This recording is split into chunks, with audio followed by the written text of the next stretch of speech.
దేవా, సర్వాధికారి యేసు ప్రభు స్తోత్రాలు నాయన.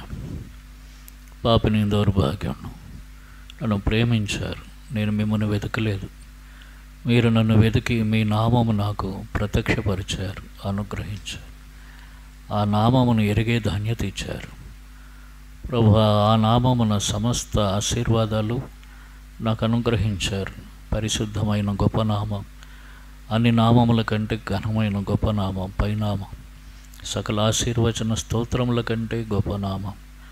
ఇటువంటి నామం ప్రభువా, నా పాపములు క్షమించే నామం, ప్రభు నాకు రక్షణ ఇచ్చిన నామం, నన్ను పవిత్రపరిచి నీతిమంతునిగా తీరుస్తున్న నామం, నాకు బాప్తిస్మం ఇచ్చి క్రైస్తవునిగా చేసిన నామం, ప్రభువా నన్ను దేవుని బిడ్డగా అంగీకరించిన గొప్ప నామం.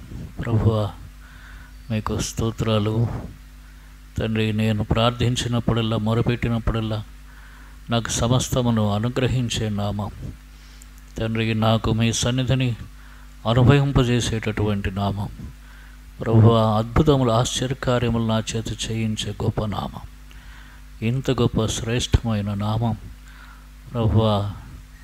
అల్పుడను, దౌర్భాగ్యుడను, ఎన్నికలేనివాడు, ఆ నామమును నేను ఎన్నోసార్లు దూషించాను ప్రభు, శపించాను, అవమానపరిచాను, కించపరిచాను ప్రభు. ఆయనను మీరు నన్ను కోపగించక, జాలిపడి ప్రభు కనికరించి, కృప చూపించి, మీ ఏర్పాటు నా యొద్ద నుండి తీసివేయక, లోకంలో చెడిపోతున్న నన్ను మీరు దృష్టించి ఏర్పరుచుకుని ప్రభు నా కన్నులు తెరిచినందుకు, నా మనోనేత్రం వెలిగించినందుకు వందనములు ప్రభు. 26 ఏండ్ల క్రితం ఇదే దినం ఈ నామమున నాకు అనుగ్రహించిన గొప్ప రక్షణ కొరకు వందనములు స్తుతిస్తూ ఉన్నాను. ఇన్ని సంవత్సరాలు మీరు ఇచ్చిన రక్షణలో కొనసాగింపజేస్తున్నారు, తొట్టిల్లకుండా కాపాడుతున్నారు, పడిపోకుండా భద్రపరుస్తున్నారు. దేవా, మీ కుడి చేతితో నన్ను పట్టుకొని తండ్రి నన్ను నడిపిస్తున్న మీ ప్రేమంతటి కొరకు వందనములు చెల్లిస్తూ ఘనపరుస్తూ, ఘనత, మహిమ, ప్రభావాలు మీకు ఆరోపిస్తున్న ఆత్మీయ జీవిత యాత్రలు నాకు మరొక సంవత్సరం దయాకిరీటంగా అనుగ్రహించినందుకు వందనాలు చెల్లిస్తూ, ఏమిచ్చి మీరు రుణం తీర్చుకోలేను. ఘనత, మహిమ, ప్రభావాలు మీకు ఆరోపిస్తూ ఈ కొద్ది నా స్తుతి ఆరాధన యేసుక్రీస్తు వారి అతి పరిశుద్ధ నామములోనే అతి వినయముగా సమర్పించుకొనుచున్నాను మా తండ్రి, ఆమేన్. ప్రభు బలిలో పాలు పంపులు పొందే ముందుగా బైబిల్ ఎత్తి పట్టుకుని బైబిల్ బల్లో పాడుకుని పఠింప శ్రేష్ఠ గ్రంథము బైబిల్, పఠింప శ్రేష్ఠ గ్రంథము బైబిల్, అనుదినము పఠించిన ప్రేమ తోడ నడుపును. ఓ పఠింప శ్రేష్ఠ గ్రంథము బైబిల్, दुनिया में सबसे प्यारे पुस्तक बाइबल, दुनिया में सबसे प्यारे पुस्तक बाइबल, पढ़ेंगे उसको रोज बरोज, सामने खतरा कोई न हो.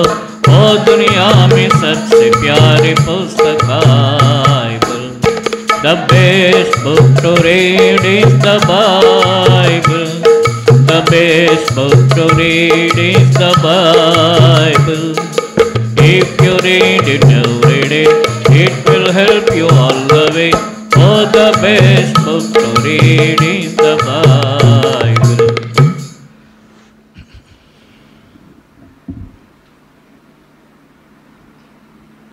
దానియేలు గ్రంథం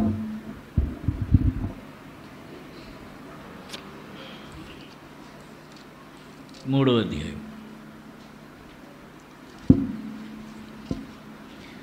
దానియేలు గ్రంథం 3వ అధ్యాయము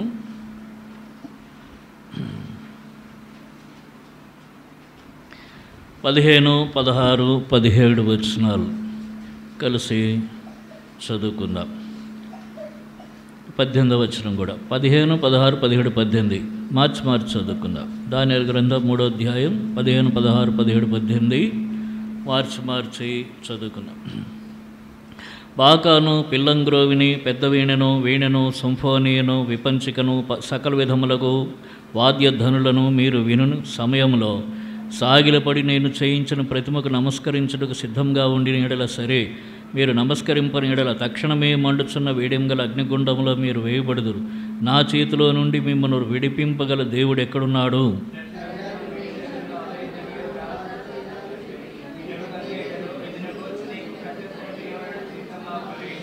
మేము సేవించుచున్న దేవుడు మండుచున్న వేడిం గల ఈ అగ్నిగుండంలో నుండి మమ్మల్ని తప్పించి రక్షించుటకు సమర్థుడు.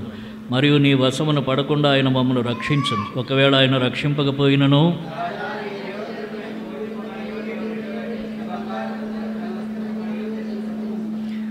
ప్రార్థన చేసుకున్నాం. ప్రేమ కలిగిన తండ్రి, మీ పరిశుద్ధ నామానికి స్తోత్రాలు. యేసు ప్రభు వందనాలు ఆయన స్తుతులు అర్పిస్తున్నాం. చదువుకున్న లేఖన భాగములు బాగా గమనములు బోధించండి. నిలబడిన మీ దాసుని కొలుతున్న ఆత్మతో నింపండి. నిలబడటం మాట్లాడటం శక్తి దయచేయండి. బలపరిచి వాడుకోండి, సహాయం చేయండి. యేసు ప్రభు వారి నామంలో వేడుకుంటున్నాము తండ్రి.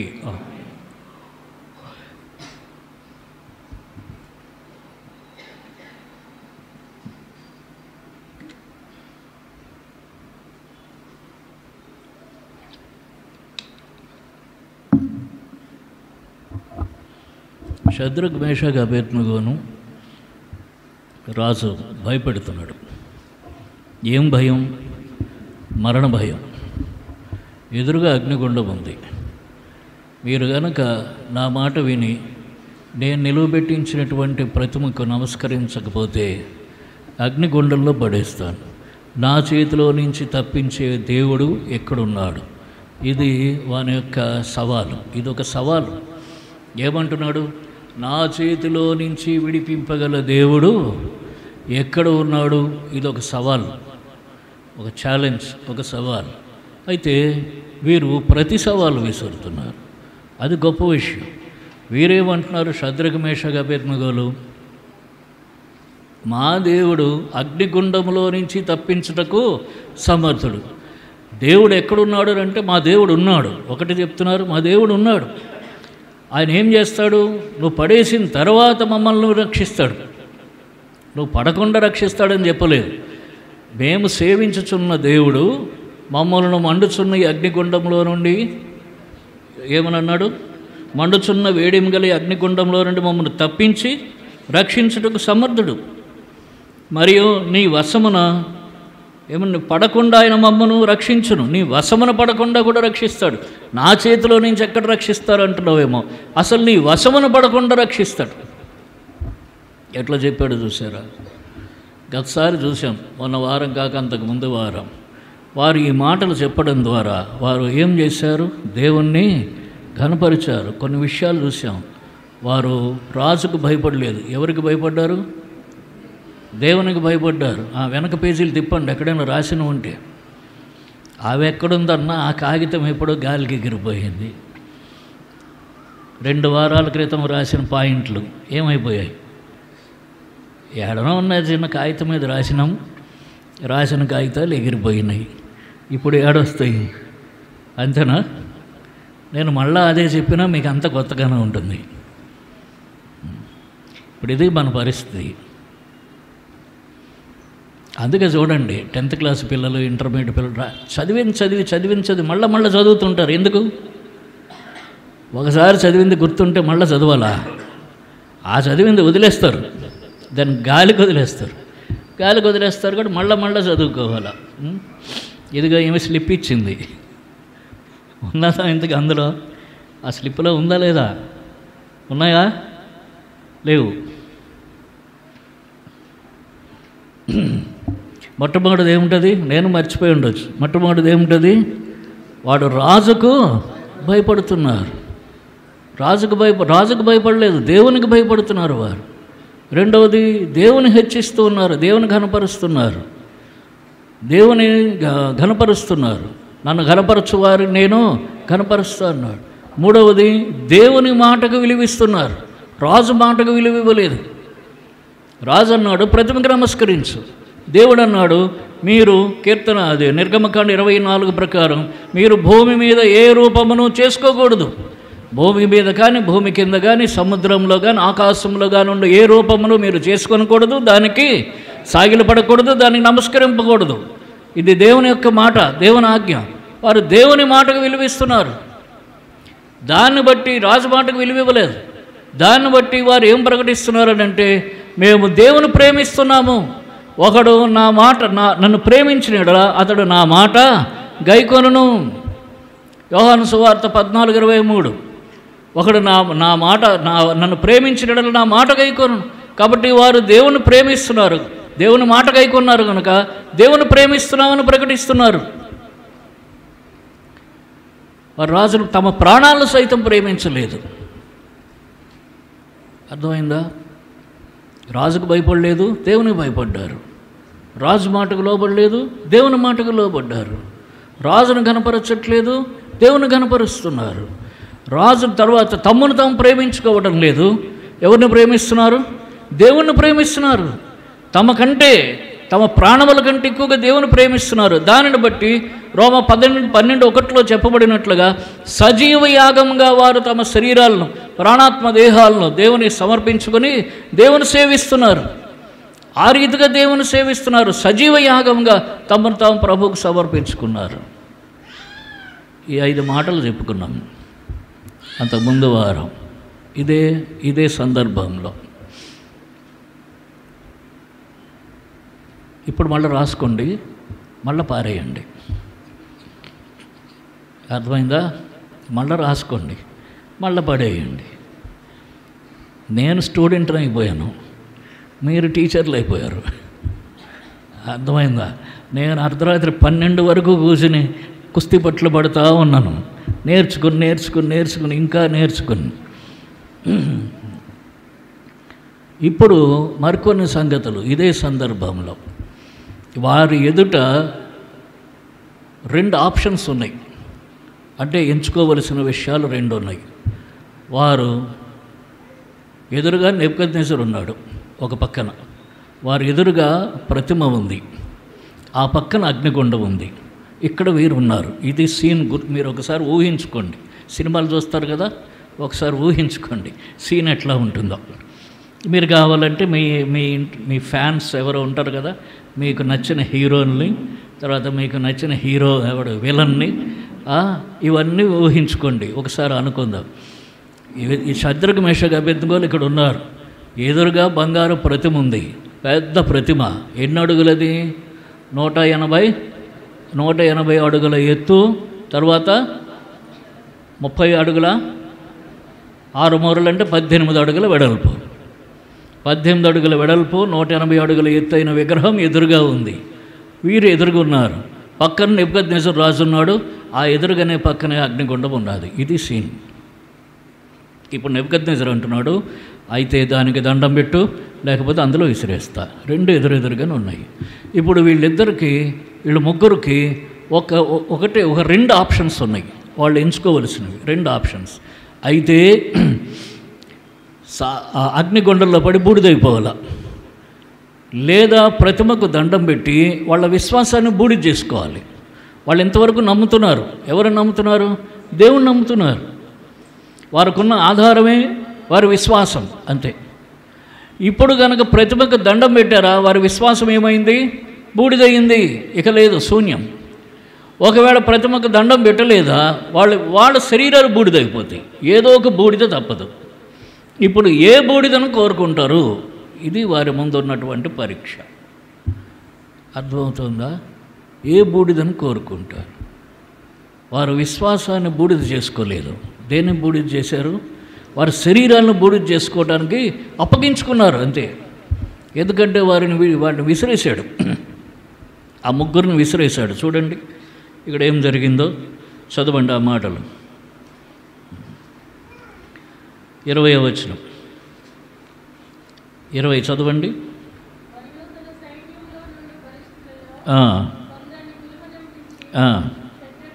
షద్రకును మేషాకును అబేద్నెగోను బంధించి వేడిమి గల మండుచున్న గుండములో వేయడని ఆజ్ఞగా వారి అంగీలను, నిలువటంగీలను, పై వస్త్రములను, తక్కిన వస్త్రములను తీయకయే ఉన్నపాటున ముగ్గురిని వేడిమి కలిగి మండుచున్న గుండము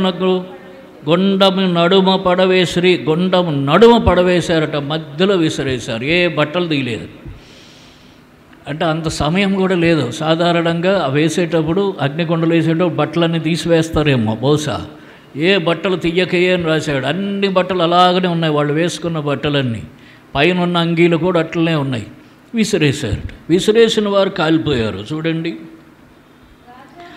22. రాజాజ్ఞ తీవ్రమైనందున గుండం మిక్కిలి వేడిమి గలదైనందున షద్రకు మేషాకు అబేద్నెగోలను విసిరివేసిన ఆ మనుషులు అగ్ని జ్వాలల చేత కాల్చబడి చనిపోయారు. అంటే ఆ గుండం దగ్గరికి ఆ కొనకు వెళ్ళేసరికి ఆ అగ్ని వచ్చి ఆ జ్వాలలు వచ్చి వీళ్ళని కాల్చేసి విసిరేసిన వాళ్ళు చచ్చిపోయారు. ఇది మొదటి సంగతి. అంటే అగ్ని ఎంత తీవ్రంగా ఉంది. అయితే అగ్నిలో పడ్డ తరువాత వారు ఏం చేస్తున్నారు? 14, 24.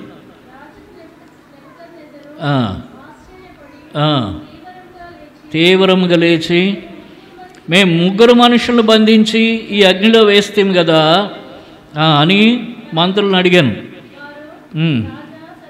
రాజా సత్యమైన రాజుతో ప్రత్యుత్తరం ఇచ్చిరి. అందుకు రాజు, నేను 4 మనుషులు బంధకములు లేక అగ్నిలో సంచరించుట చూచుచున్నాను, వారికి హాని ఏమీ కలగలేదు. 4వ వాని రూపము దేవతల రూపమును బోలినదని వారికి ప్రత్యుత్తరం ఇచ్చాను. నెబుకద్నెజరే మొట్టమొదటి చూశాడు. అందరికంటే క్యూరియాసిటీ ఎవరికి ఎక్కువ ఉందంటే ఉత్సాహం, ఉత్సుకత ఎవరికి అంటే నెబుకద్నెజర్కే ఉంది, తక్కిన వారికంటే. పడేసి ఏమైపోతున్నారో చూద్దాం, ఎందుకంటే ఒళ్ళు మండిపోతుంది వానికి. అగ్నిగుండం కంటే ఎక్కువ మంట వాని లోపల ఉన్నది. ఎందుకంటే నన్ను ధిక్కరిస్తారా అని, ఏమైందో చూద్దాం, ఎంత తొందరగా బూడిదయ్యారో చూద్దామని అట్లా చూస్తున్నాడు. చూస్తుంటే 3 బదులు 4 కనిపించారు. కళ్ళు నులుపుకుని మరీ చూస్తుంటాడు. 2వసారి 3వసారి 4 కనిపించారు. కనిపించడం వేరే విషయం, సంచరిస్తున్నారట.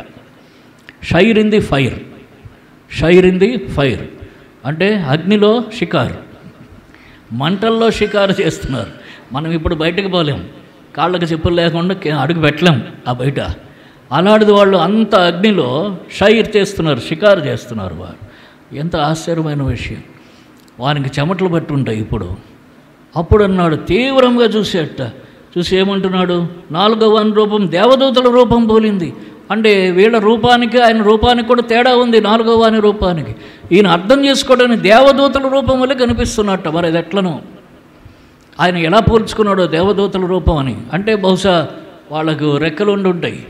దేవదూతలు అంటే రెక్కలు ఉంటాయి అనేటటువంటి ఒక సామాన్య అవగాహన, ఆలోచన ఉన్నది ప్రతి తరంలో కూడా. కాబట్టి రెక్కలతో వచ్చాడో, ఎట్లా వచ్చాడో దేవుని దూత నెబుకద్నెజర్కు అర్థమయ్యేలా చేశాడు. ఇదిగో నేను నా దాసులకు తోడుగా ఉన్నాను. కనుక వారి విశ్వాసం ఘనపరచబడింది. తర్వాత ఏమంటాడు చూడండి, ఇక్కడ 26వ వచనం కలిసి చదువుకుందాం. అంతటి నెబుకద్నెజరు వేడిమి గల మండుచున్న ఆ గుండము వాకిలి దగ్గరకు వచ్చి, షద్రకు మేషాకు అబేద్నెగో అయిన వారులారా, మహోన్నతులకు దేవుని సేవకులారా, బయటకు వచ్చి నా యొద్దకు రండని పిలువగా షద్రకు మేషాకు అబేద్నెగో ఆ అగ్నిలో నుండి బయటకు వచ్చి ఆ కార్యం ఏం చేసింది? మహోన్నతుడకు దేవుడు అని నెబుకద్నెజరు ప్రశంసించేలా చేసింది. ఇందాకేమన్నాడు? దానికి ముందే కొన్ని నిమిషాల ముందు ఏమన్నాడు? నా చేతిలో నుంచి విడిపించుటకు సమర్థుడైన దేవుడు ఎవడున్నాడు అని అన్నాడు. అదే నెబుకద్నెజరు ఇప్పుడేమంటున్నాడు? మహోన్నతులకు దేవుని సేవకులు. వారి విశ్వాసం దేవుని ఎంత ఘనపరిచిందో చూడండి. దేవునికి ఎంత గొప్ప సాక్ష్యం తీసుకుని వచ్చి, కనుక వారు విశ్వాసానికి సజీవ సాక్షులు. సజీవమైన విశ్వాసానికి సజీవ సాక్షులు ఈ షద్రకు మేషాకు అబేద్నెగోలు. వారు విశ్వాసాన్ని అక్కడ రుజువుపరిచారు, ప్రకటించారు, ప్రత్యక్షపరిచారు. విశ్వాసం అన్నది ఉన్నది, దానికి ప్రయోజనం ఉన్నదని వారు ప్రత్యక్షపరిచారు, అక్కడ రుజువుపరిచారు వారి క్రియల ద్వారా. కనుక వారి విశ్వాసం కొన్ని లక్షణాలు ఉన్నాయి. ఇప్పుడు వీరి విశ్వాసంలో వారి విశ్వాసం బూడిద కాలేదు. వారి శరీరాన్ని బూడిద చేయడానికి అప్పగించారు. శరీరము బూడిద కాలేదు. దేవుడు వారిని రక్షించాడు. ఇప్పుడు వారిని బయటకు తీసుకుని వచ్చాడు. బయటకు తీసుకొచ్చిన తర్వాత చూడండి 27వ వచనం కలిసి చదువుకుందాం. అధిపతులను, సేనాధిపతులను, సంస్థానాధిపతులను, రాజు యొక్క ప్రధాన మంత్రులను కూడి వచ్చి ఆ మనుషులు పరీక్షించి వారి శరీరమునకు అగ్ని ఏ హాని చేయకుండాటయు, వారి తల వెంట్రుకలు ఒకటైనా కాలిపోకుండాటయు, వారి వస్త్రములు చెడిపోకుండాటయు, అగ్ని వాసనైనా వారి దేహములకు తగలకుండాటయు చూసిరి. తల వెంట్రుకలు చూశారు, కాలలేదు. చేత్తో పట్టుకుని చూసుంటారు. కాలితే కనీసం వెంట్రుక అంటుకుందనుకోండి, చివర్లో ఏమైపోతుంది? ఆ వెంట్రుక ఆ చివర్లో చిన్నది పొడిగట్టినట్టు కడుతుంది. వాడు వెంట్రుకలు కాలలేదట, వాసన చూశారు, అగ్ని వాసన రాలేదట. అంటే కొద్దిగైనా అంటుకుందేమో అని. వారు చేతి రోమాలకు కూడా, శరీరం మీద రోమాలకు కూడా అగ్ని అంటలేదు. అంటే పైకి నిప్పు కనిపిస్తుంది, లోపల ఏముంది? అది ఏసీలాగా ఉందన్నమాట. ఆశ్చర్యమైన రీతిగా ప్రభువు కాపాడుతాడు తన ప్రజలను. సమస్యల గుండం మధ్యన ఉన్నప్పటికీ కూడా సమస్య ఏమీ చెయ్యదు. ఇది అర్థం చేసుకోవాలి. సమస్య లేని అగ్నిగుండం మధ్య విసిరివేయబడ్డా కూడా దేవుని సేవించేవారు, దేవుని ప్రజలైన వారికి ఆ సమస్య వారిని ఏమి చెయ్యదు, వెంట్రుక కూడా కాలదు. ఎంత అద్భుతంగా దేవుడు ఆ సమస్యలోనే, సమస్యకు బయట కాదు. వారు ఏమన్నారు? అగ్నిగుండంలో పడేయకుండా కాపాడుతాడని అనలేదు. అగ్నిగుండం మధ్యలోనే నువ్వు అగ్నిగుండంలో విసిరేసేయి, అందులో నుంచి దేవుడు కాపాడుతాడని. సమస్య మధ్యలో నుంచి దేవుడు కాపాడుతాడు. కాకపోతే వారికి ఉన్న విశ్వాసం మనకు ఉండాలి, సజీవమైన విశ్వాసం. అందుకని అక్కడ అంటాడు హెబ్రీ 12:1, ఇంత గొప్ప సాక్షి సమూహం మేఘము వలె మనలను ఆవరించి ఉన్నందున. సాక్షి సమూహంలో వీరొకరు, అద్భుతమైన సాక్ష్యం. కాబట్టి మన జీవితాలు అర్థం చేసుకోవాలి. ఆ మాత్రం విశ్వాసం, ప్రభు ఒక మాట చెప్పాడు, ఆవగింజంత విశ్వాసము మీకుంటే అని అన్నాడు. ఆ మాత్రం విశ్వాసం ఉంటే అన్ని సమస్యల్లో నుంచి ప్రభు బయటికి తీసుకొస్తాడు, బయటికి తెస్తాడు. తరువాత వారిని చూసిన వారు ఆశ్చర్యపోతున్నారు. అరే, ఈ సమస్యల్లోంచి ఎట్లా బయటకు వచ్చేవయ్యా అనుకుంటారు. అలాగనే దేవుడు సహాయం చేస్తాడు. కాకపోతే ఏం కావాలి? విశ్వాసం కావాలి, దేవుణ్ణి ఘనపరిచే లక్షణం కావాలి. మొదట మనం గత వారం చెప్పుకున్న 5 లక్షణాలు ఉండాలి. దేవునికి భయపడాలి, దేవుని ఆజ్ఞలుగా అనుసరించాలి, వాటికే లోబడాలి, దేవుని మాట వినాలి, దేవుణ్ణి ప్రేమించాలి, దేవుని కోసం సమర్పించుకోవాలి, దేవుని కోసం సజీవ యాగంగా సమర్పించుకోవాలి, దేవుణ్ణి ఘనపరిచే జీవితం ఉండాలి. ఒకటి. రెండవది, దేవుని యందు సజీవమైన విశ్వాసం, అంటే బతికున్న విశ్వాసం. వారి విశ్వాసం బతికున్నది, సజీవమైన విశ్వాసం ఉండాలి. తర్వాత వారి విశ్వాసంలో ధైర్యం ఉంది. మనకు కూడా విశ్వాసం ఉంటుంది, కానీ ఏముండదు? ధైర్యం ఉండదు. ధైర్యం లేని విశ్వాసం మనది. వారి విశ్వాసంలో ధైర్యం ఉన్నది. ఏం ధైర్యం? పడేస్తే పడేవయ్యా అంట. సింపుల్గా చెప్పారు, నెబుకద్నెజరు అని అన్నారు. అంటే ధైర్యంతో మాట్లాడుతున్నారు. ధైర్యం ఉన్నది, పడేస్తే పడే, ఏడ పడేసుకుంటావు పడేసుకో, ఏ గుండెల్లో పడేసుకుంటావు పడేసుకో. ఎంత ధైర్యం ఉంది వారికి. ఎందుకు? దేవుడు ఉన్నాడు. ధైర్యం, ధైర్యంతో కూడిన విశ్వాసం. అక్కడ చూడండి, హెబ్రీయులకు రాసిన పత్రిక 3వ అధ్యాయంలో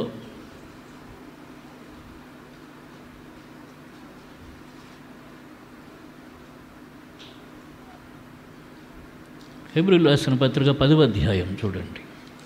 హెబ్రీయులకు రాసిన పత్రిక 10వ అధ్యాయం 32వ వచనం నుంచి కలిసి చదువుకున్నాం. 32 నుంచి 34 వరకు, 35 వరకు. అయితే మీరు వెలిగింపబడిన మీదట శ్రమలతో కూడిన గొప్ప పోరాటం సహించిన పూర్వపు దినములు జ్ఞాపకం తెచ్చుకొనుడి. ఒక విధంగా చూచితే మీరు నిందలను బాధలను అనుభవించడం చేత 10 మందిలో ఆరడిపడితిరి. మరొక విధముగా చూచితే వాటిని అనుభవించిన వారితో పాలువారైతిరి. ఎలాగనగా మీరు ఖైదులో ఉన్న వారిని కరుణించి మీకు మరి శ్రేష్టమైనదియో స్థిరమైనదియో నైనా స్వాస్థ్యం ఉన్నదని ఎరిగి మీ ఆస్తి కోల్పోవటకు సంతోషం ఒప్పుకొంటిరి. కాబట్టి మీ ధైర్యం విడిచిపెట్టగుడి, దానికి ప్రతిఫలముగా గొప్ప బహుమానం కలుగును. కాబట్టి వారి విశ్వాసం ఉంది. అయితే ఆ విశ్వాసం ఏంది? ధైర్యంతో కూడినటువంటి విశ్వాసం. ఎందుకు? ఏమన్నాడు చూడండి, 38వ వచనం, 37, 38 కలిసి చదువుకుందాం. ఇక కాలం బహు కొంచెంగా ఉన్నది, వచ్చుచున్నవాడు ఆలస్యం చేయకపోవచ్చు. నా ఎదుట నీతిమంతుడైన వాడు విశ్వాస మూలముగా జీవించును గాని అతడు వెనుక తీసినట్లు అతని యందు నా ఆత్మకు సంతోషం ఉండదు. నా యందు నీతిమంతుడైన వాడు విశ్వాస మూలంగా జీవిస్తాడు. ఆ విశ్వాసం ఎటువంటి విశ్వాసం అంటే ధైర్యంతో కూడినటువంటి విశ్వాసం. ఆయన విశ్వాసం ధైర్యం లేనటువంటి విశ్వాసం కాదు, పిరికితనంతో కూడిన విశ్వాసం కాదు. అటువంటి విశ్వాసం ఉండాలి. మనకు విశ్వాసం ఉంటుంది, మాటల్లో చెప్తాం, మన విశ్వాసాన్ని మాటల్లో ప్రకటిస్తాం, కానీ ధైర్యం చాలు. దేవుడు ఉన్నాడు పద అంటే ఉన్నాడు అంటావా అని పక్కళ్ళు అడుగుతారు. కాదు జరుగుతుంది అంటావా అంటారు ఎవరో ఒకళ్ళు, ఇంట్లో వాళ్ళు బయట. ఎందుకు జరగదు అంటారు. రెండో మాట మూడో మాట అలాగంటావా, అది సరే చూద్దాం ఈసారికి కనిపెడదాం అంటారు. ఈ కనిపెట్టడంలోనే ఏమైపోతుంది, ధైర్యం పోతుంది. కాబట్టి కానీ వారు అట్లా అనలేదు. వారు ఎంత భయపెట్టినా వారి ధైర్యం విడిచిపెట్టలేదు. ధైర్యంతో కూడిన విశ్వాసం మనకు అవసరం. రెండవదిగా వారు ఏం చేశారట, ఆ విశ్వాసం క్రియల్లో చూపించారు. చూడండి యాకోబు పత్రిక 2వ అధ్యాయం, యాకోబు పత్రిక 2వ అధ్యాయము 20వ వచనం, 21వ వచనం, 22వ వచనం కలిసి చదువుకుందాం. యాకోబు పత్రిక 2వ అధ్యాయం 20, 21, 22. వ్యర్థుడా, క్రియలు లేని విశ్వాసం నిష్ఫలమైనదని తెలుసుకొని కోరుచున్నావా? మన పితరుడైన అబ్రహాము తన కుమారుడైన ఇస్సాకును బలిపీఠం మీద అర్పించినప్పుడు అతడు క్రియల వల్ల నీతిమంతుడని తీర్పు పొందలేదా?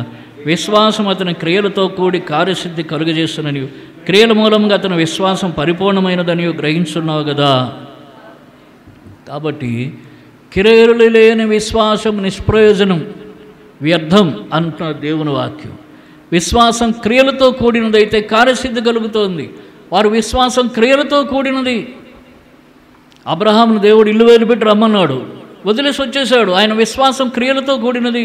ఇస్సాకుని ఇచ్చేయమనన్నాడు, ఇచ్చేశాడు. బలిపీఠం కట్టి ఎక్కించాడు, చంపేయడానికి సిద్ధపడ్డాడు, క్రియలతో కూడినది. శద్రక్ మేషక్ అబేద్నెగోల విశ్వాసం అగ్నిగుండంలో పడేయటానికి, దూకేయటానికి లేదా తోసివేయబట్టడానికి ఇష్టపడుతున్నారు. వారికి విశ్వాసం క్రియలతో కూడినది. కనుకనే అది ఆ విశ్వాసం ఘనపరచబడింది, ఆశీర్వదించబడింది. మన విశ్వాసం క్రియలతో కూడినదై ఉండాలి. అక్కడ చూడండి, హెబ్రీయులకు రాసిన పత్రిక 13వ అధ్యాయము 6వ వచనం కలిసి చదువుకుందాం. Hebrew 13:6, Hebrews 13:6. కాబట్టి ప్రభు నాకు సహాయుడు, నేను భయపడను, నరమాత్రుడు నాకేం చేయగలడని మంచి ధైర్యంతో చెప్పగలవారు. నరమాత్రుడు నాకేం చేయగలడు? ఈ ఆలోచన మనకు ఉండాలి. యెషయా గ్రంథం 51వ అధ్యాయం,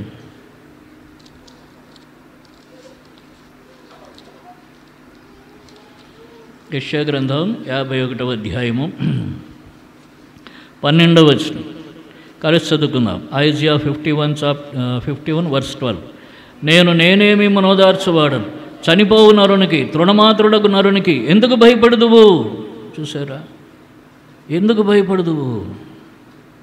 13వ వచనంలో అంటాడు, బాధ పెట్టివాడు నాశనం చేయుటకు సిద్ధపడినప్పుడు వాని క్రోధమును బట్టి నిత్యము భయపడుచు, ఆకాశములు వ్యాపింపజేసి భూమి పునాదులను వేసిన యెహోవాను, నీ సృష్టికెత్తని యెహోవాను మరచుదువా? బాధ పెట్టువాని క్రోధము ఏమాయను? కాబట్టి నెబుకద్నెజరు కోపానికి వాడు ఏం, శద్రక్ మేషక్ అబేద్నెగోలు ఏం భయపడలే. క్షణమాత్రుడకు నరుడు, తృణమాత్రుడకు నరుడు, ఏమన్నా చనిపోవు నరునికి, తృణమాత్రుడకు నరునికి అంటే గడ్డిపోచ వంటి నరునికి ఎందుకు భయపడతావు? వాడి కోపానికి ఎందుకు భయపడతావు? నాకు భయపడు అంటున్నాడు. వారు దేవునికి భయపడ్డారు, వారు దేవుని యందు ఉన్నారు.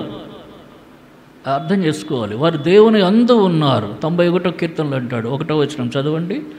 91వ కీర్తన 1వ వచనం.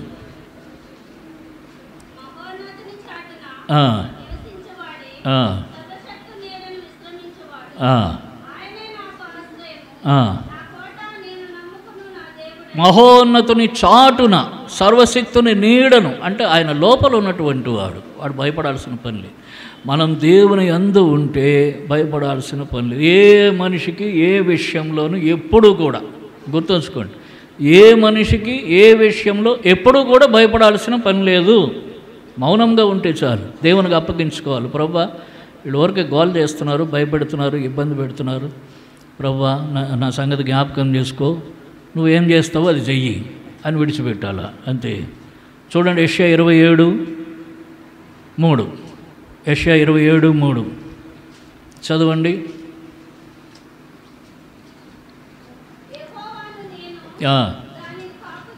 యెహోవా నేను దాన్ని కాపు చేయుచున్నాను, ప్రతి నిమిషమున నేను దానికి నీరు కట్టుచున్నాను, ఎవడును దాని మీదకి రాకుండానట్లు దివారాత్రం దాన్ని కాపాడుచున్నాను. మనము గనక దేవుని లోపల ఉంటే, దేవుని అందులో భయభక్తులు కలిగి దేవునికి తగినట్లుగా జీవిస్తుంటే యెహోవాను ఆయనే ఏం చేస్తాడట? మనల్ని కాపాడుతాడు. ప్రతి నిమిషమున నీరు కడతాడు. ఎవరు మన మీదకి రాకుండా దివారాత్రము మనల్ని కాపాడుతాడు, భద్రపరుస్తాడు. దేవుడిచ్చిన వాగ్దానం సత్యం. మనం ఆయన లోపల ఉండాలి. మనం ఆయన బయట ఉంటే ఈ కాపుదలు ఉండదు. మనం పాపంతో జీవిస్తూ, లోకానుసారంగా జీవిస్తూ, దేవునికి వ్యతిరేకమైన జీవితం జీవిస్తుంటే ఈ కాపుదల మనకు దొరకదు. ఆయన లోపల ఉంటే మనకి కాపుదల ఉంటుంది. ప్రభువు నాకు సహాయకుడు, నరమాత్రుడు నాకేం చేయగలడు, గొప్ప మంచి ధైర్యం గలవారమై ఉందము అని అన్నాడు. వారి విశ్వాసం ధైర్యంతో కూడిన విశ్వాసం. మన విశ్వాసం కూడా ధైర్యంతో కూడినదై ఉండాలి. వారు బహుశా ముందే ప్రార్థన చేసుకుని వచ్చి ఉంటారు. ప్రభువా ప్రతిమను పెట్టాడు, నిలబెట్టాడు, దండం పెట్టమంటున్నాడు, మేమైతే దండం పెట్టాం, మిగతా సంగతి నువ్వు చూసుకో. కనుక వారు ఆ ధైర్యంతో ఉన్నారు. మన విశ్వాసం ధైర్యంతో కూడినదై ఉండాలి. రెండవది ఏమిటంటే వారి విశ్వాసం క్రియలతో కూడినది. వారు క్రియలలో చూపించారు విశ్వాసాన్ని, పనిలో చూపించారు, జీవితంలో చూపించారు. మన విశ్వాసం కూడా క్రియలలో కనబడాలి. కేవలం ఏదో విశ్వాసం మాటల్లో చెప్పడం కాదు, లేకపోతే పాటలు పాడుకోవటం కాదు. క్రియలలో మన విశ్వాసాన్ని చూపించాలి. మూడవదిగా వారి విశ్వాసం ఏమిటంటే చివరి వరకు నిలిచినటువంటి విశ్వాసం. దానికంటే ముందు చూస్తాం పరీక్షకు నిలిచిన విశ్వాసం. మీ విశ్వాసం పరీక్షకు నిలిచినదై. చూడండి, పేతురు రాసిన మొదటి పత్రిక 1వ అధ్యాయము 7వ వచనం. పేతురు రాసిన మొదటి పత్రిక 1వ అధ్యాయం 7వ వచనం కలిసి చదువుకుందాం. నశించిపో సువర్ణం అగ్ని పరీక్ష వలన శుద్ధపరచబడుచున్నది కదా, దానికంటే అమూల్యమైన మీ విశ్వాసం ఈ శోధనల చేత పరీక్షకు నిలిచినదై యేసుక్రీస్తు ప్రత్యక్షమైనప్పుడు మీకు మెప్పును మహిమయో ఘనతయో కలుగుట కారణముగును. మీ విశ్వాసము ఈ శోధనల చేత పరీక్షకు నిలిచినదై. దేవుని యందు విశ్వాసం ఉంచుతున్నామని మనం నమ్ముతున్నాం, చెప్పుకుంటున్నాం. ప్రభువా నీ యందు విశ్వాసం ఉంచుతున్నాను, నిన్నే నమ్ముకుంటున్నాను అని ప్రార్థన చేస్తాం. ఆ విశ్వాసం నిజమా కాదా, సరైనదా కాదా, నిలిచి ఉండేదా కాదా, పరీక్ష చేయబడుతుంది. ఎవరు పరీక్షిస్తారు? దేవుడే పరీక్షిస్తాడు. విశ్వాసం పరీక్షకు నిలిచినదైతే మెప్పు మహిమ ఘనత కలుగుతుంది. విశ్వాసం పరీక్షింపబడేటప్పుడు ఓర్పు కావాలి. పేతురు రాసిన పత్రిక చూడండి. పేతురు రాసిన పత్రిక మొదటి పత్రిక 1వ అధ్యాయము 2-3 వచనాలు కలిసి చదువుకుందాం. యాకోబు రాసిన పత్రిక 1వ అధ్యాయం 2-3 వచనాలు. నా సహోదరులారా, మీ విశ్వాసమునకు కలుగు పరీక్ష ఓర్పును పుట్టించునని ఎరిగి మీరు నానా విధములైన శోధనలో పడినప్పుడు అది మహానందమును ఎంచుకొనుడి. నానా విధములైన శోధనలు వస్తాయి. మనుషుల వల్ల శోధనలు వస్తాయి, పరిస్థితుల వలన శోధనలు వస్తాయి, అనారోగ్యాల వలన శోధనలు వస్తాయి. నానా విధములైన సాతాను శోధనలు తీసుకొని వస్తాడు. శోధించే వారిని సాతాను లేవనెత్తుతూ ఉంటాడు. ఒక విషయం అర్థం చేసుకోవాలి, ఏమిటంటే మనకు వ్యతిరేకత ఉన్నది అని అంటే దేవుడు మనపక్షంగా ఉన్నాడని అర్థం. మనకు వ్యతిరేకత ఉన్నది అని అంటే దేవుడు మనపక్షంగా ఉన్నాడు. మనల్ని బాధ పెట్టడానికి సాతాను పరిస్థితులను, రోగాలను, మనుషులను ఎవరో ఒకరిని లేవనెత్తుతూ ఉంటాడు. అప్పుడే అభివృద్ధి ఉంటుంది. బైబిల్ అంతా చూడండి, వ్యతిరేకత లేకుండా ఇక్కడ అభివృద్ధి లేదు. ఇస్సాకు ఆ దేశమందు ఉన్నవాడై విత్తనం విత్తి 100 అంతల ఫలం పొందెను. అతడు మిక్కిలి గొప్పవాడు వరకు క్రమక్రమముగా అభివృద్ధి పొందెను, ఆశీర్వదింపబడెను. ఆ తర్వాత ఏమైంది? ఫిలిష్తీయులు వచ్చారు, పొమ్మన్నారు. అక్కడి నుంచి పోయాడు, కొంత దూరం వచ్చాడు, కొంత దూరం అది గెరారు నుంచి ఎక్కడికి వచ్చాడు? సిత్నాకు వచ్చాడు. అక్కడి నుంచి పొమ్మన్నారు, ఈ బావి మాదన్నారు. అక్కడి నుంచి మరికొంత దూరం పోయాడు. చూడండి, అక్కడ 2-3 స్థలాలు దాటుకుంటూ రావాల్సి వచ్చింది. 26 ఆదికాండం.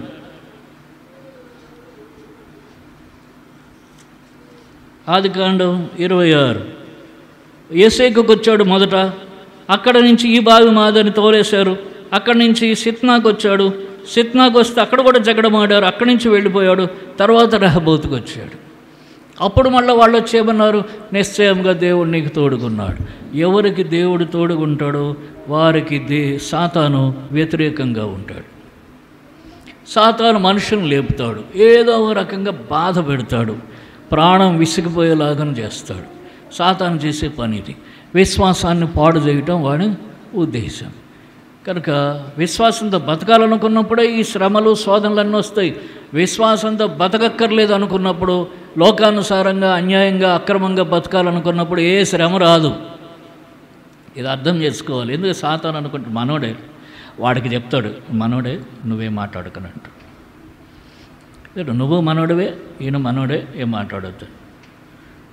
ఎప్పుడైతే వీడు మనవాడు కాదో సాతానుకి, అప్పుడు చెప్తాడు, అరే లేవరా వీడి సంగతి చూడని అంటుంటాడు. ఇది మనవాడు కాదు, ఎందుకంటే వీడు దూరమైపోయాడు, వీడు లోకంలో లేడు, లోకానుసారంగా లేడు, అన్యాయం లేదు, అక్రమం లేదు, నీతిగా బతకాలనుకుంటున్నాడు. కాబట్టే శ్రమ. క్రీస్తు యేసునందు సద్భక్తితో బ్రతుకును ఉద్దేశించే వారందరూ ఏం పొందుతారో కూడా తెలియదా? శ్రమ పొందుతారా? ఆ వాక్యమే తెలియకపోతే మీరు ఏం క్రైస్తవ జీవితం జీవిస్తారు? చూడండి, తిమోతికి రాసిన 2వ పత్రిక, తిమోతికి రాసిన 2వ పత్రిక 3వ అధ్యాయము 12వ వచనం కలిసి చదువుకుందాం. తిమోతికి రాసిన 2వ పత్రిక 3వ అధ్యాయం 12వ వచనం కలిసి చదువుకుందాం. క్రీస్తు యేసునందు సద్భక్తితో బ్రతుకును ఉద్దేశించు వారందరూ హింస పొందుదురు. నా వెనకని చెప్పండి అందరూ. క్రీస్తు యేసునందు సద్భక్తితో బ్రతుకను ఉద్దేశించు వారందరూ హింస పొందుదురు. అది ఏం పొందుతారు? హింస. శ్రమ కాదు, హింస. హింస శ్రమ కంటే భయంకరమైనది. ఎవడో ఒకడు హింసిస్తూ ఉంటాడు. ఎందుకంటే కారణం లేకుండా చేసేది హింస, కారణం ఉంటే పెట్టేది అది శిక్ష, అది పనిష్మెంట్. మనం తప్పు చేసాము, వాడు ఎవడో మనల్ని ఏదో అన్నాడు, లేకపోతే కొట్టాడో తిట్టాడో అవమానపరిచాడో, అది పనిష్మెంట్, అది తప్పు లేదు.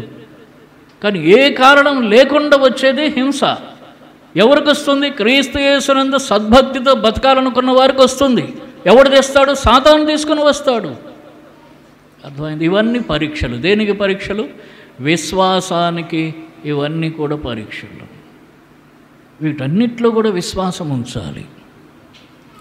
మీ విశ్వాసం పరీక్షకు నిలిచినది. పరీక్షకు నిలిచేటప్పుడు ఏం కావాలని అన్నాడు అక్కడ యాకోబు పత్రిక 1వ అధ్యాయం 2-3 వచనంలో, నా సహోదరులారా, మీ విశ్వాసము కలిగి పరీక్ష ఓర్పును పుట్టించుననికి మీరు నానా విధములైన శోధనలో పడినప్పుడు అది మహానందమని ఎంచుకొనుడి. మీరు సంపూర్ణులను అనునాంగులను ఏ విషయంలోనైనను కొదువు లేని వారై ఉండునట్లు ఓర్పు తన క్రియను కొనసాగింపనీయుడి. ఓర్పు కావాలట మనకు. మన ఆత్మీయ జీవితానికి, భూమి మీద జీవించే జీవితానికి ఓర్పు కావాలి.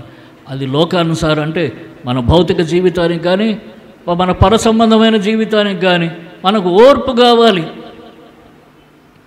ఆ ఓర్చుకోవటానికని ఏమొస్తున్నాయట? నానా విధమైన శోధనలు వస్తూ ఉన్నాయి. ఆ శోధనల్లో మనం ఓర్పు కలిగి ఉండాలి. శోధనల్లో ఓర్పు కలిగి ఉండాలి. ఆ ఓర్పు నేర్పించడానికి దేవుడు శోధనలు అనుమతిస్తున్నాడు. ఈ ఓర్పు ఏం చేస్తుంది? మన విశ్వాసాన్ని పరిపూర్ణం చేస్తుంది, మనల్ని అనూనాంగులుగా చేస్తుంది, ఏ లోపము లేనివారుగా చేస్తుంది, ఏ కొదువ లేనివారుగా చేస్తుంది, మనల్ని అనూనాంగులుగా చేస్తుంది. కాబట్టి విశ్వాసం పరీక్షకు నిలుస్తుంది. ఆ పరీక్ష మనకు ఓర్పును తీసుకొస్తుంది. ఆ ఓర్పు మనల్ని పరిపూర్ణలుగా చేస్తుంది. కాబట్టి మన విశ్వాసం పరీక్షించబడినప్పుడు నిలిచిన వారమై ఉండాలి. మీ విశ్వాసం పరీక్షకు నిలిచినదై ప్రభు ప్రత్యక్షమైనప్పుడు మెప్పు మహిమ ఘనత కలుగుటకు కారణమవుతోంది. ఇప్పుడు వారు చూడండి, వారి విశ్వాసం పరీక్షకు నిలిచింది. అయితే విశ్వాసం బూడిద చేస్తారా, లేకపోతే వాళ్ళు బూడిదవుతారా? అది వారి ముందున్న పరీక్ష. వారు బూడిదవటానికి ఇష్టపడ్డారు, విశ్వాసాన్ని విడిచిపెట్టలేదు. వారి విశ్వాసం పరీక్షకు నిలిచింది, గెలిచింది. కనుక వారు ఏమయ్యారు? మెప్పు మహిమ ఘనత పొందడానికి కారణమైంది. వారిని బయటికి తీసుకొచ్చాడు, వారిని సంస్థానంలో హెచ్చించేట. చూడండి అక్కడ మాట, దానియేలు గ్రంథం 3వ అధ్యాయంలో 30వ వచనం. అంతటా నుండి రాజు షద్రకు మేషాకు అబేద్నెగోయను వారిని బబులోను సంస్థానంలో హెచ్చించెను. అప్పటి నుంచి వారిని హెచ్చించాడు. కాబట్టి వారి పరీక్ష తర్వాత వారికి ఏం తీసుకుని వచ్చింది? ప్రమోషన్ తీసుకుని వచ్చింది. ఎప్పుడు కూడా ఎగ్జామినేషన్ అనేది పాస్ అయితే ఏమొస్తుంది? ప్రమోషన్ వస్తుంది. అంతే. ఏ టెస్ట్ అయినా పాస్ అయితే ప్రమోషన్ వస్తుంది. వారు ఆ టెస్ట్ ఆఫ్ ఫెయిత్, విశ్వాసం అనే పరీక్షలు నెగ్గారు, వారికి ప్రమోషన్ వచ్చింది. వారు ఘనపరచబడ్డారు. మన విశ్వాసం పరీక్షకు నిలిచినదై ఉండాలి. అలాగని ఇంకొక మాట చూడండి, తిమోతికి రాసిన మొదటి పత్రిక 6వ అధ్యాయం.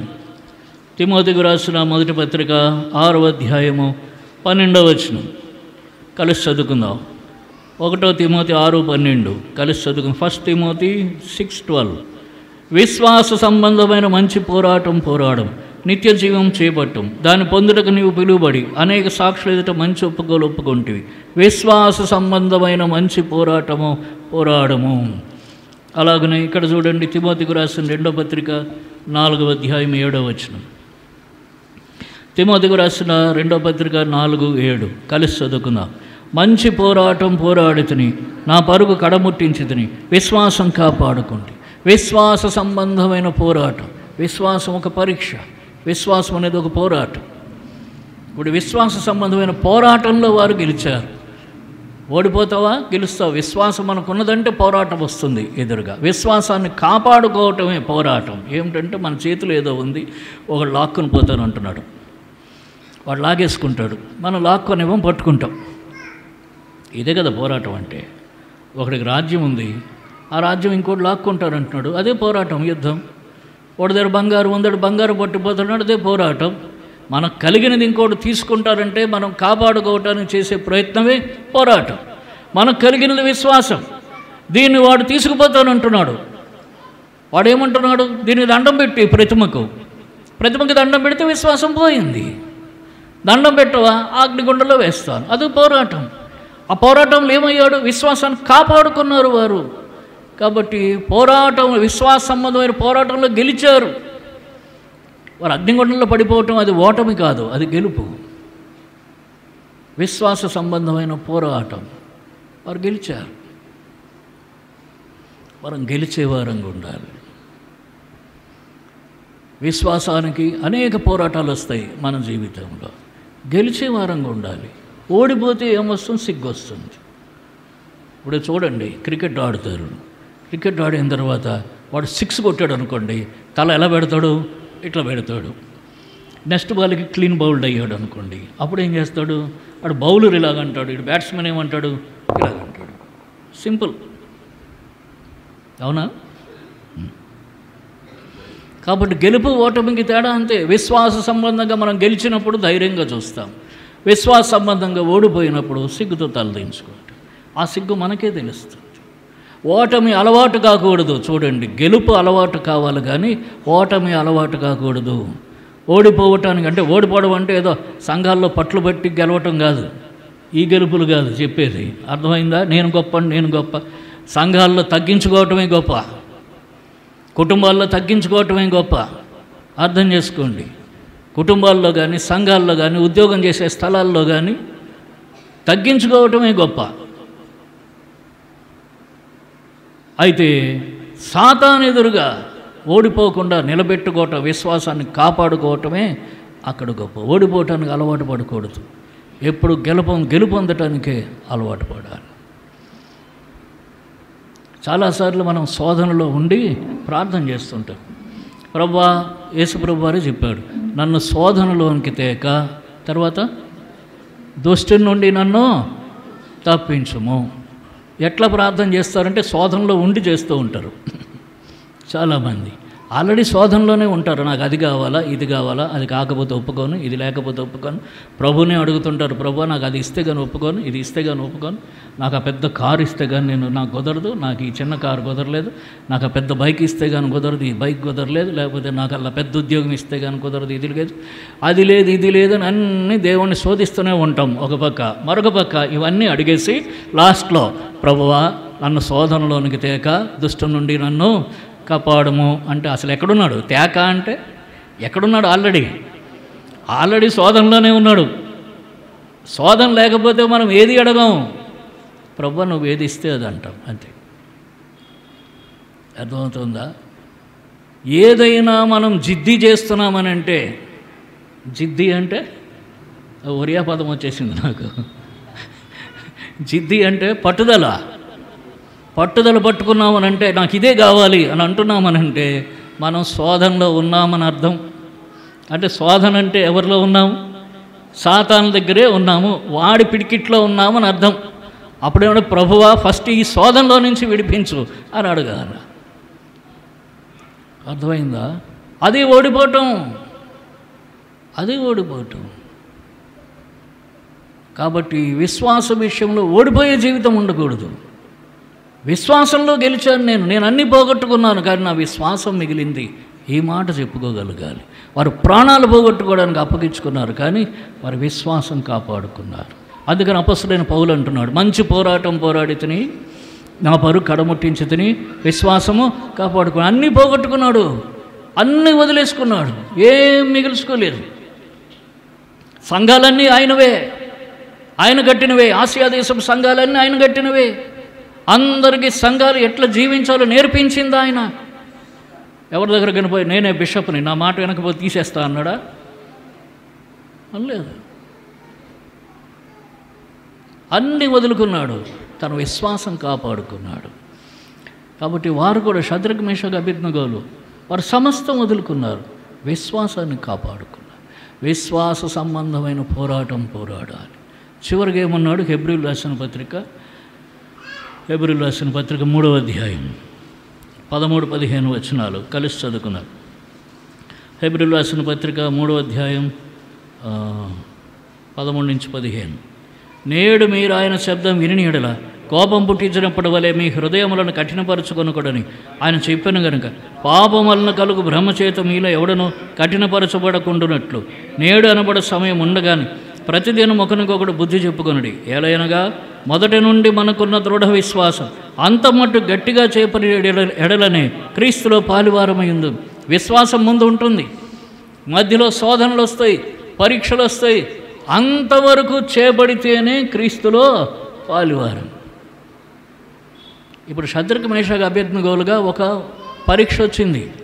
ఏమన్నారనంటే, ఆ విశ్వాసం విడిచిపెట్టేస్తే విశ్వాసం మధ్యలో పోయినట్టు లెక్క. వారు బతుకుతారు, విశ్వాసం పోతుంది. అయితే వారు విశ్వాసాన్ని పట్టుకుంటే విశ్వాసం బతికింది, వారు చచ్చిపోతారు. అంతవరకు విశ్వాసాన్ని చేపట్టారు. మన జీవితంలో కూడా విశ్వాసానికి అనేక పరీక్షలు వస్తాయి. ఒకసారి ఒక ఆయన నాకు ఫోన్ చేశాడు.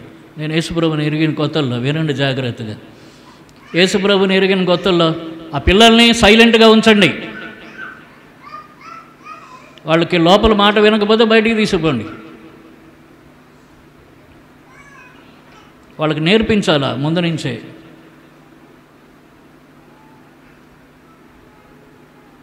ఒక ఆయన ఫోన్ చేశాడు పని కట్టుకుని మా ఆఫీస్కు. ఫోన్ చేసి, ఏంటండి కోటేశ్వరరావు గారు, ఏంటి ఏదో విన్నామని అన్నాడు. ఏం విన్నామన్నాను? ఏదో మతం మారిపోయట అన్నాడు. మారిపోయానన్నాను. అలాగైతే మీరు మా గుమ్మం తొక్కటానికి ఇల్లేదని అన్నాడు. ఏం తొక్కద్దు? మా గుమ్మం తొక్కటానికి ఇల్లేదని. నాకు మంచి స్నేహితుడు, మా గుమ్మం తొక్కటానికి ఇల్లేదు. చాలా సంతోషం, వందనాలు, థ్యాంక్స్ అని చెప్పాను. ఇంకా చెప్పాల్సింది ఏమైనా ఉందా? మీరు చేసింది నాకేమో నచ్చలేదండి, ఏం బాగలేదు అన్నాడు. సరే అయితే మీకు నచ్చినప్పుడు ఫోన్ చేయండి, మాట్లాడతాను అని ఫోన్ పెట్టేసి. అర్థమైందా? అవమానాలు వస్తాయి యేసుప్రభుని ఎరిగినందుకు. ఇష్టపడరు, అందరూ నవ్వుతారు, ఎగతాళి చేస్తారు, పెళ్ళిళ్ళకి రానివ్వరు, పేరెంటాలకు రానివ్వరు. అలాగని చెప్పి మళ్ళీ అక్కడ హిందువుల్లాగా ఉండిపోయి ఇక్కడ మళ్ళీ విశ్వాసుల్లాగా, ఇది వేషధారణ, దీనిని దేవుడు అంగీకరించడు. ఎక్కడైనా ఒకలాగానే ఉండాలి. నా భార్యను వాళ్ళ తమ్ముడు పెళ్ళి అసలు ఫోటోల దగ్గరికి రానివ్వలే, ఎందుకంటే బొట్టు పెట్టుకోలేదుట. నేను పెట్టుకోనంది. ఫోటోల దగ్గరికి రానివ్వలేదు, పక్కకు అని తోసేసారు. ఎక్కడ నిలబడింది. వాడు తమ్ముడు పెళ్లి ఫోటోల్లో ఎక్కడ లేదు. ఆమె చనిపోయినప్పుడు నేనేమో ప్రార్థనలో ఆమె సాక్ష్యం చెప్పాను. 2-3 విషయాలు అందులో చెప్పాల్సి వచ్చింది. అది విన్నారు మా వాళ్ళు. ఇక నేను మాట్లాడాను, ఫోన్ చేస్తే పలకడం కూడా మానేశారు. అర్థమైందా? విశ్వాసం సిలువ. విశ్వాసం కాపాడుకోవాలంటే సిలువను భరించాలి. ఆ సిలువను ఎత్తుకున్నప్పుడే మన విశ్వాసం కాపాడబడుతుంది. తుదవరకు దాన్ని కాపాడుకుంటాం. మొదట ఉన్న మీ విశ్వాసం అంతవరకు చేపట్టిన ఎడలనే క్రీస్తులో పాలివారు, లేకపోతే క్రీస్తులో పాలివారం కాదు. అది ఎంత పెద్ద నష్టమో ఆలోచించండి. విశ్వాసాన్ని చివరి వరకు కాపాడుకుంటేనే క్రీస్తులో పాలివారం. విశ్వాసాన్ని ఇక్కడ వదులుకొని క్రీస్తులోనికి పోలేం, ఆ పరలోకానికి చేరలేం. విశ్వాసాన్ని గట్టిగా పట్టుకోవాలి. కనుక మొదటనున్న విశ్వాసం అంతవరకు చేపట్టాలి. వారు మరణం ఎదురుగా ఉన్నా సరే విశ్వాసాన్ని మాత్రము వారు విడిచిపెట్టలేదు. చాలామంది రాజీ పడిపోతూ ఉంటారు. ఆ పెళ్ళిళ్ళకి పోతారు, వాళ్ళు చేసిన వాడిని చేస్తారు. వాళ్ళు ఇక్కడ రాసుకుంటే వీళ్ళు కూడా రాసేసుకుంటారు. ఏందవి రాసుకుంటున్నారా? గంధాలు. ఆ తర్వాత అగ్నిగుండమే. ఇప్పుడు రాసుకోండి గంధం. తర్వాత ఇక్కడ చల్లగుంటుంది, అక్కడ మండుతుంది. ఎక్కడ? అగ్నిగుండంలో. అర్థమైందా? గంధాలు రాసుకునేది, చందనాలు రాసుకునేది, బొట్లు పెట్టుకునేది, అక్కడికి పోయి వాళ్ళు చేసినట్లు చేసేది, ఇక్కడికి పోయి వీళ్ళు చేసినట్టు చేసేది. మళ్ళీ ఇక్కడ ఎంత భక్తి చూపిస్తారంటే తెలియదు. ఇక్కడ భక్తి అంతా నమ్మడానికి కాదు, అక్కడ తెలుస్తుంది భక్తి. ఒక ఆమె చాలా భక్తిపరురాలట. ఆ దైవ సేవకుడు భక్సింగ్ గారు జతపనివాడు మార్టిన్ గారు, ఆయనే మోసపోయాట ఆమె భక్తికి. ఒకరోజు రోడ్డు మీద కనబడిందిట. అన్న ప్రైజ్లాడన్నా అంటే ఇంత బొట్టు కనిపిస్తుందిట. ఏం తల్లి ఇది, ఇక ఏదో చేస్తుందిట దాన్ని చెరపడానికి. వద్దులే నువ్వేం చేయొద్దు, ఉండని అని అన్నట్ట. అర్థమైందా? వీధిలో భక్తి వేరు, మందిరంలో భక్తి వేరు, ఇంటిలో భక్తి వేరు. రకరకాల భక్తి. ఎవరిని మోసం చేయటానికి? ఎవరు మోసపోరు. మోసపోకుడి, దేవుడు వెక్కిరింపబడడు. మనుష్యుడా, నీవేం విత్తుతావో ఆ పంటనే కోసుకుంటావు, నీవైనా నేనైనా ఎవరైనా. కాబట్టి విశ్వాసాన్ని అంతవరకు కాపాడుకోవటం నేర్చుకోవాలి. అంతవరకు.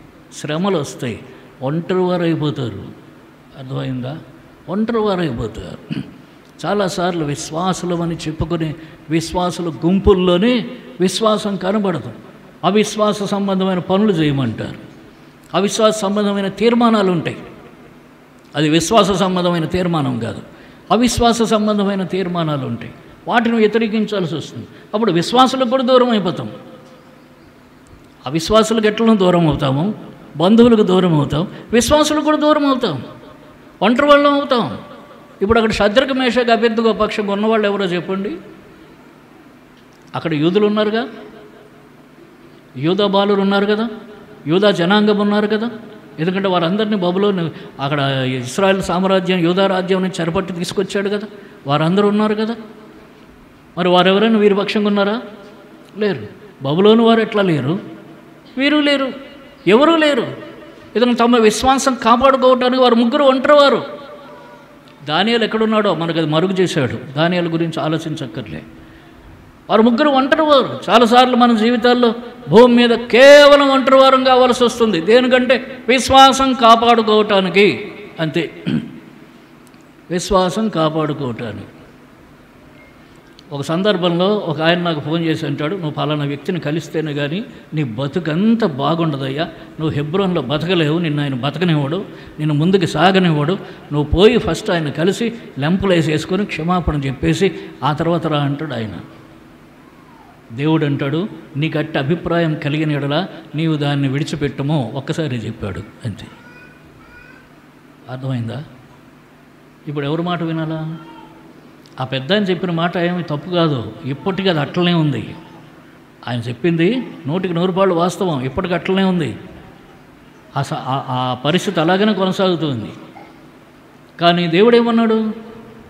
నేను ప్రార్థన చేసుకున్నాను, ప్రభు ఆయన కలవమంటున్నాడు, ఈయన కూడా దైవజనుడు కలవమంటున్నాడు, నేను ఏం చేయాలంటే ఒక వాక్యం రెఫరెన్స్ చెప్పాడు. ఆ రెఫరెన్సే వినిపించింది నాకు, తీసి చూశాను.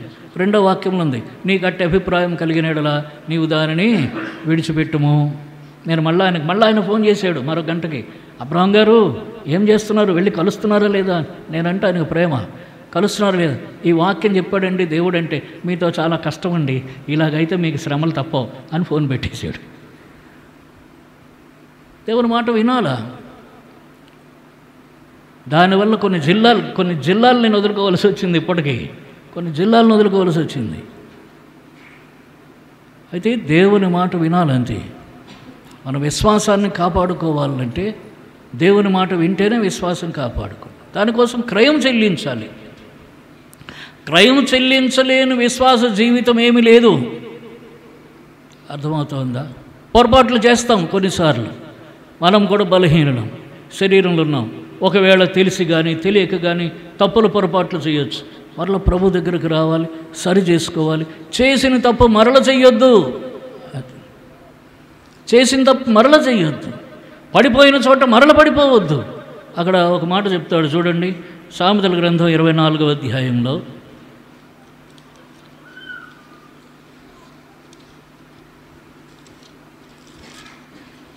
సామెతల గ్రంథం 24వ అధ్యాయము 16వ వచనం కలిసి చదువుకుందాం. సామెతలు 24:16. Proverbs 24:16. నీతిమంతుడు 7 మార్లు పడినను తిరిగి లేచును, ఆపత్కాలమునందు భక్తిహీనులు కూలుదురు. నీతిమంతుడు 7 మార్లు పడినను తిరిగి లేచును. ఎందుకు లేవాలి చూడండి. కీర్తనల గ్రంథం